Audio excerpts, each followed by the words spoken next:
Right? There's two kinds of evaluating all these functions that could make this more difficult, but we're not going to do. But I'm going to show you anyways. And that is, what if, for example, here's my right triangle, right? And let's say that this side is 4 and this side is 5, and I say evaluate all 6 trig functions. So you would have to do Pythagorean theorem, and that's 4 squared plus 5 squared, which is the square root of 41. Okay. And normally when you get this kind of problem, it says exact. So it means don't turn the square root of 41 into a decimal, just leave it as square root of 41. Now when you do the sign, mark this my theta, the sine of theta would be the opposite over the hypotenuse, 5 over the square root of 41, but you're not allowed to keep the square root in the denominator, so you have to rationalize the denominator, which,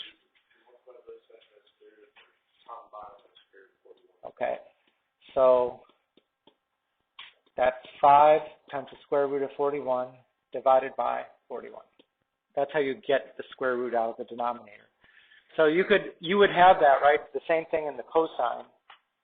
You'd have a square root in the denominator to worry about.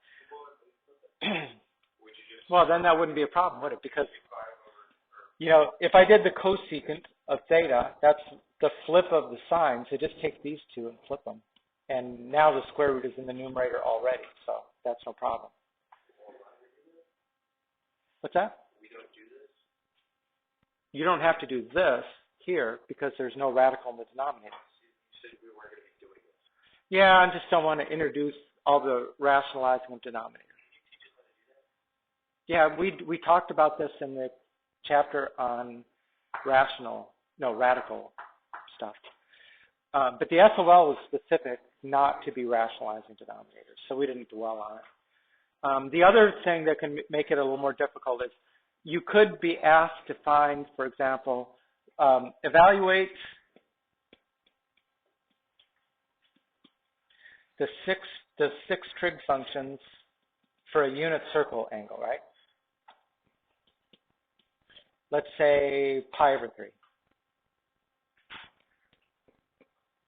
Well, then you would have to go to your unit circle. And you find the pi over 3, right? And the sign is sine. What is the sign? Root 3 over 2. And when the cosine is 1/2, right? If I had to find the cosecant, it would be the flip of the sign, so it would be 2 over the square root of 3, and you'd have to do the rationalizing denominators again. If you had to find the tangent, tangent is not only opposite over adjacent, it's actually sine divided by cosine. And then you'd have to do the square root of 3 over 2 divided by 1/2, which the divide by 2's cancel, so it's just the square root of 3. But again, I'm not going to complicate things by doing that now. But those problems could be more difficult than what we've seen.